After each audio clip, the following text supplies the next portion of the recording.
नमस्कार दोस्तों। ITI second year के लिए वर्कशॉप कैलकुलेशन एंड साइंस जो एक यूनिट होती है, इससे 12 नंबर का क्वेश्चन जो आता है, तो यह सभी ट्रेडों के लिए वैलिड होता है और उसी का हम पहला लेक्चर आज लेकर आए हैं। अब कुछ दिन लगातार हम वर्कशॉप कैलकुलेशन एंड साइंस से रिलेटेड करके डेली एक वीडियो आपके लिए हम लेकर आएंगे। तो सेकेंड ईयर के लिए और फर्स्ट ईयर वाले बच्चों के लिए भी वर्कशॉप कैलकुलेशन एंड साइंस चल रहा है तो बता दीजिएगा। और सेकेंड ईयर के लिए भी हम आज से स्टार्ट कर दिए हैं वर्कशॉप कैलकुलेशन एंड साइंस। आज का पहला वीडियो है, तो सभी ट्रेडों के लिए वैलिड होता है। पहला जो वीडियो है यह फ्रैक्शन से रिलेटेड करके, मतलब फ्रैक्शन एक यूनिट होती है ना, जो 11 में हम लोग पढ़े भी थे, तो वही फ्रैक्शन से रिलेट करके आएगा। फ्रैक्शन क्या होता है, देखिए हम आप सबको एक बता भी देते हैं। जैसे जो फ्रैक्शन होता है ना जी, जैसे कोई यहाँ पर एक मान लीजिए ना कि कोई सतह है और यहाँ पर आप कोई एक टुकड़ा रख दिए,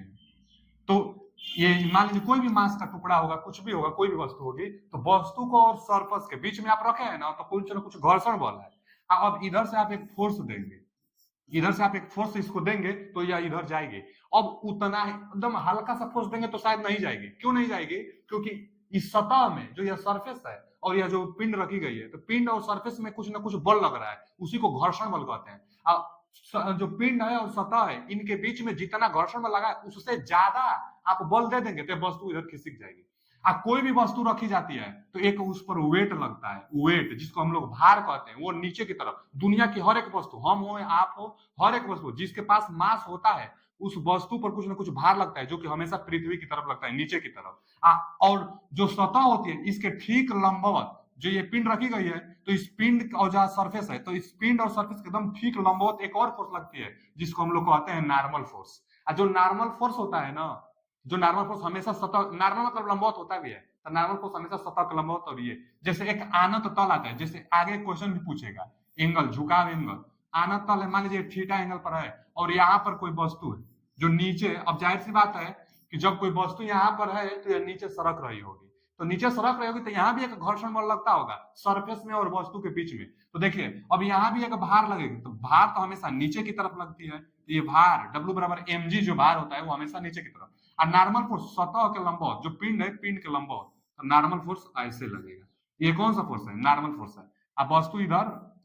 फोर्स लगकर और इधर आ रही है, तो हम बता देना चाहते हैं कि एक ना आता है फोर्स बराबर म्यूयस, यही फ्रैक्शन गुणांक है। यहाँ भी फ्रैक्शन फोर्स है, वहां भी फ्रैक्शन फोर्स है, तो कुछ ना कुछ फ्रैक्शन गुणांक है। इनटू एन, एन क्या है? तो नॉर्मल फोर्स है। कौन नॉर्मल फोर्स? देखिए जो सतह के लंबवत लग रही है, जो सतह के लंबवत लग रही है, तो और एन के बराबर डब्ल्यू भी होता है, एकदम ठीक दोनों एक दूसरे के बराबर भी होते हैं, जो क्रिया प्रतिक्रिया का नियम भी हम जानते हैं। तो नॉर्मल फोर्स यहाँ पर, नॉर्मल फोर्स वेट के बराबर है, और यहाँ पर किसके बराबर होगा? तो घटक के बराबर। यहाँ ये थीटा है तो यहाँ भी थीटा बनेगा, और डब्ल्यू कास थीटा, तो डब्ल्यू कास थीटा हमेशा इसके जो परपेंडिकुलर रहेगा ना दोनों एक दूसरे के बराबर होंगे, तो डब्ल्यू नीचे में भार लगे, तो आनत तल की ये बात हो गई। तो आनत तल के लिए एन बराबर डब्ल्यू कास थीटा, ठीक अगर सरफेस है तो एन बराबर यहाँ तो डब्ल्यू हो जाएगा, तो एन बराबर डब्ल्यू ध्यान दीजिएगा। और यहाँ पर भी है एफ बराबर म्यूस इंटू एन। म्यूस क्या है? तो फ्रैक्शन गुणांक, आगे पूछेगा, जो फ्रैक्शन हम लोग पढ़ रहे हैं तो यही पूछेगा बार बार। तो फ्रैक्शन गुणांक क्या होता है? बल बराबर फ्रैक्शन गुणांक गुणे एन। जैसे पहला क्वेश्चन देख लेते हैं, और इसके लिए एक नियम भी आता है कि सरफेस पर, अब देखिए ना, ये जो फोर्स लगा है, जो बल लगा है, वो सरफेस पर निर्भर नहीं करता है इसके, ये जो पिंड है इसके सतह पर निर्भर नहीं कर रहा है, तो सरफेस पर निर्भर नहीं करेगा। जैसे पहला क्वेश्चन है, आप देख लीजिए पहला क्वेश्चन क्या है कि घर्षण का नियम क्या है। अब पहला विकल्प क्या बोल रहा है कि घर्षण बल संपर्क सतहों के क्षेत्र और आकार से स्वतंत्र है, तो सही बात है। जैसे जो है ना, देखिए ना, ये जो घर्षण बल है, यही ना घर्षण बल है, एफ, एफ को क्या कहते हैं हम लोग? बल, घर्षण बल कहते हैं। तो घर्षण बल का फॉर्मूला क्या होता है? म्यूस इंटू एन। एन क्या होता है? Normal force. इसकी आकृति और इसके सतह से निर्भर नहीं करता है घर्षण बल, तो पहला का पहला ही जवाब हो जाएगा। जो पहला है क्वेश्चन ना, तो पहला का क्या हो जाएगा? तो पहला देखिए ना, घर्षण का नियम कौन सा है?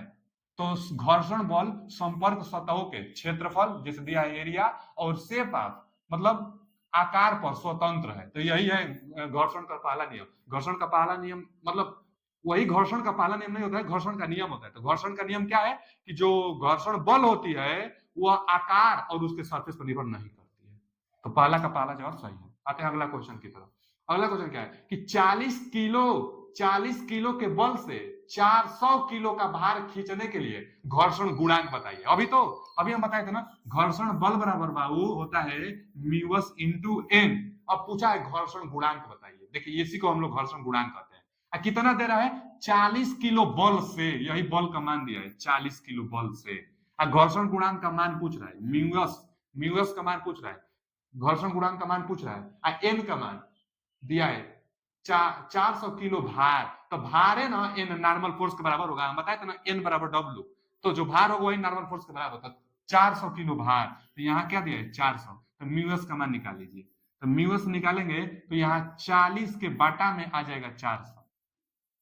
एक जीरो से एक जीरो, 4 से 4 कटा देंगे तो 1/10, 1/10 का मतलब क्या हम बताए थे कि एक जीरो रहेगा तो एक अंक पर 10 लगा देंगे, तो यानी 10.1, इसका मात्रा कुछ नहीं होता है, तो 10.1 कौन सा ऑप्शन है, सी ऑप्शन में, तो C option is right answer. तो घर्षण गुणांक पूछेगा तो ये फॉर्मूला लगा दीजिएगा, बल है और ये नॉर्मल फोर्स चाहे भार दोनों बराबर होता है।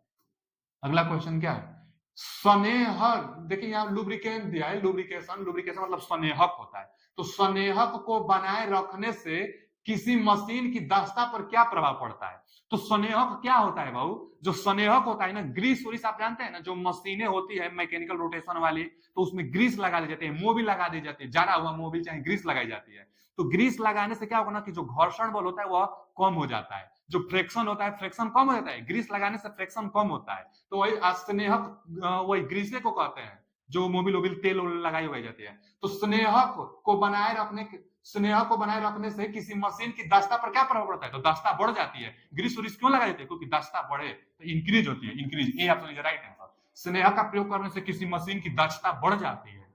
अगला क्वेश्चन क्या है, झुकाव कोण का मान बताइए, देखिए जो एक हम अभी आपको बताए थे ना, यहाँ पे देखिए, यहाँ पे आना तो तल वाला ये थीटा, ये झुकाव कोण, यही थीटा इसके बराबर होता है, यही थीटा जो है ना इसके बराबर होता है, तो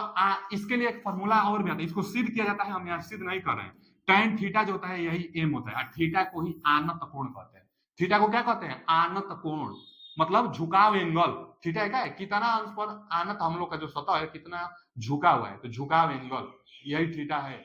तो डब्ल्यू का थीटा आता है ना, डब्ल्यू साइन थीटा, तो साइन थीटा बटा में का थीटा tan थीटा आता है, तो वही tan थीटा बराबर एम, एम प्रवणता भी होता है चाहे गुणांक भी होता है, तो tan थीटा एम। देखिए यही सवाल पूछ रहा है हम लोगों से,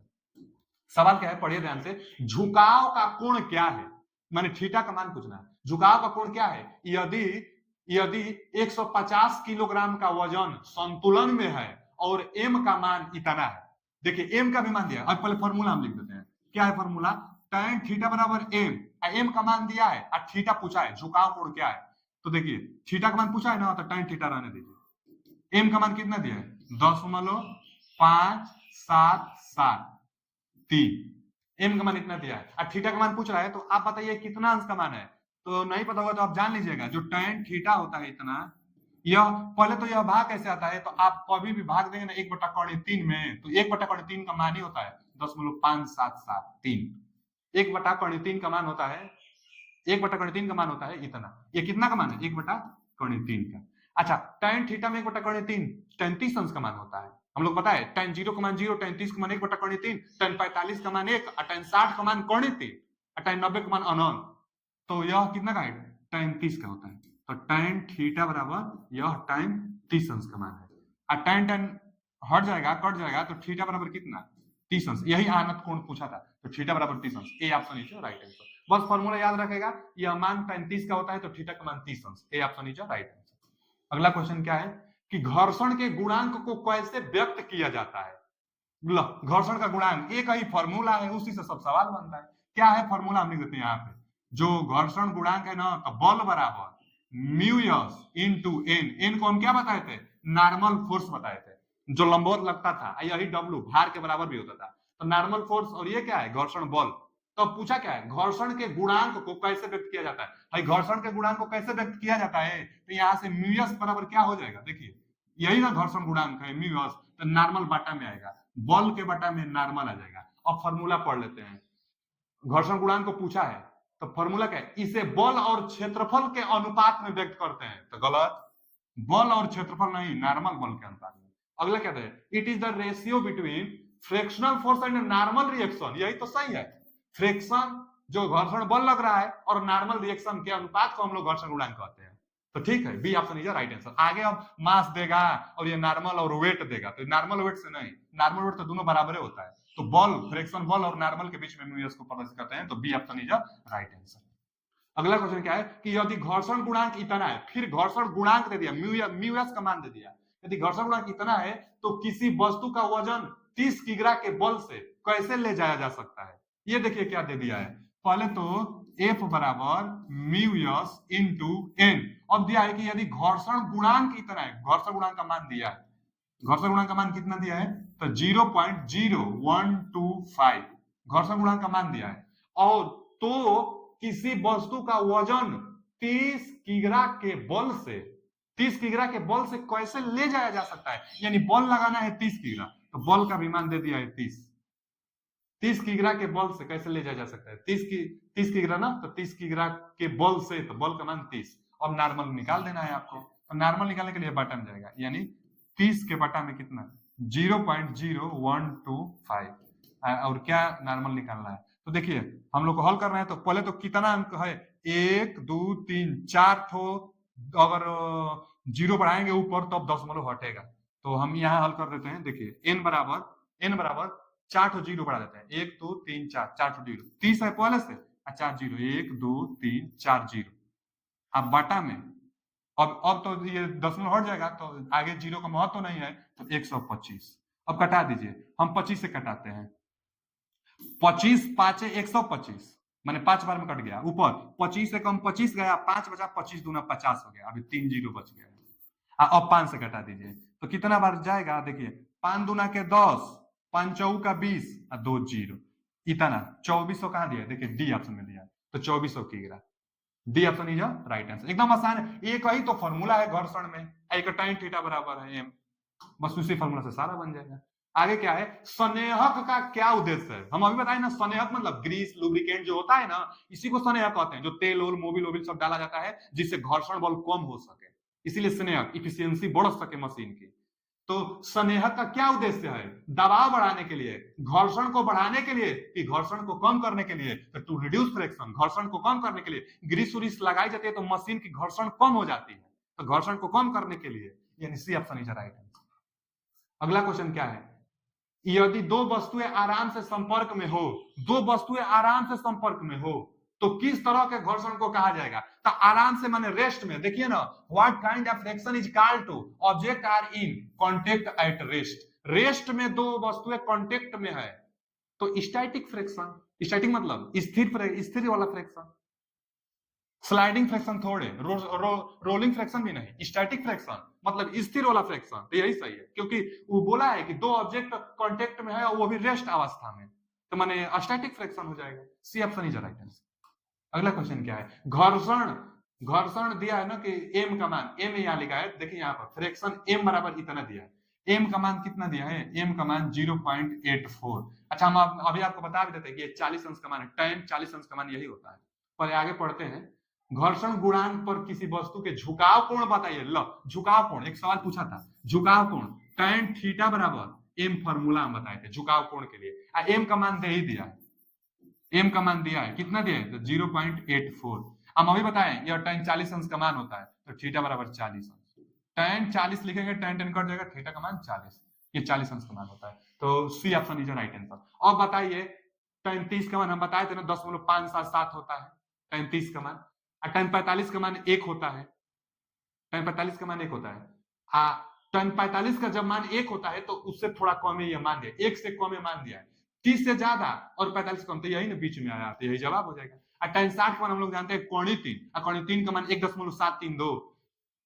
tan 60 का मान कोणीय 3 1.732, तो ये होगा नहीं, tan 45 का मान 1, ये होगा नहीं, tan 30 का मान 10.577 अभी आया था, ये होगा नहीं, बच गया, यही C option is right answer. अच्छा मान याद है तो तुरंत आप लिख भी सकते हैं। आगे क्या दिया है, कौन सा बेकार घर्षण है, माने कौन सा घर्षण है ना जो बेकार है, बेकार मतलब यूजफुल हमारे जीवन में नहीं है, वही बेकार घर्षण कौन सा है। तो देखिए जूता जो होता है ना, जूता में जो नीचे खांचा दी गई होती है वह यूजफुल है, आप तभी बरसात में चलते हैं चप्पल जूता में जो नीचे खांचा होता है तो यूजफुल है, क्योंकि आप चलते हैं तो फिसलते नहीं है। जो ट्रक टायर होता है, ट्रक टायर, तो ट्रक टायर में भी खांचा बनाया जाता है, वो भी यूजफुल है, क्योंकि वो उसकी जो टायर होता है वो फिसलता नहीं है और घर्षण लगता है जिससे ट्रक आगे बढ़ता है, तो ये सब यूजफुल हो गया घर्षण। तो कौन यूजफुल घर्षण नहीं है, कौन बेकार घर्षण है, यही बताना है। तो पहले दिया है ना कि रेयर एक्सल गियर, यही है रेयर एक्सल गियर मतलब ना कि जैसे ऊख पेरने वाली जो मशीन होती है ना, उसमें दो दो गियर टाइप का लगता है, तो उसमें जो गियर दिया है ना, देखिए ना गियर, रेयर एक्सल गियर, तो एक्सल मतलब एक्सिस में लगता है, एक गोलाकार इधर होता है और इसके ऊपर एक और होता है, तो दोनों आपस में रोटेट करते हैं, तो जो वहां पर लगते हैं ना वो जरूरी नहीं होता है, लेकिन फिर भी लग जाती है, यही बेकार है। आगे ये तो महत्वपूर्ण है, टायर्स ऑन द फ्लोर, मतलब फर्श, फर्श पर जो टायर चलती है, जो फर्श पर टायर चलती है उसमें होना चाहिए, ये सही है, ये बेकार नहीं है। अब ब्रेक शू लाइन, जो शू लाइन मतलब जो हम लोग के जूता के नीचे जो ब्रेक दी गई होती है वो यूजफुल होता है, ये भी बेकार नहीं है। आई क्लचिंग लाइनिंग, तो क्लचिंग लाइनिंग जो होती है ना वो भी बेकार नहीं होता, हम लोग के लिए यूजफुल होता है। बेकार तो ये होता है जो ऊख पेट वाली जो मशीन होती है, तो A option is a right answer. कौन सा बेकार घर्षण है, तो ए ऑप्शन जो है वो बेकार घर्षण। अगला क्वेश्चन क्या है? अगला क्वेश्चन है कि limiting friction is equal to sliding friction, मतलब कह रहा है ना कि जो लिमिटिंग फ्रैक्शन है स्लाइडिंग फ्रैक्शन के इक्वल है, तो गलत कह रहा है, ये नहीं होता है। क्या होता है यही आपको बताना है, चार्ट वो विकल्प दिया है अपने अपने हिसाब से। तो यहाँ पर जो लिमिटिंग फ्रैक्शन होता है ना, इससे ये स्लाइडिंग फ्रैक्शन हमेशा लेस देन मतलब छोटा होता है। स्लाइडिंग फ्रैक्शन छोटा, स्लाइडिंग फ्रैक्शन है क्या जी? स्लाइडिंग फ्रैक्शन तो जो स्लाइड चाहे जो घर्षण होती है ना, वो उसी को हम लोग स्लाइड कहते हैं, घर्षण कहते हैं।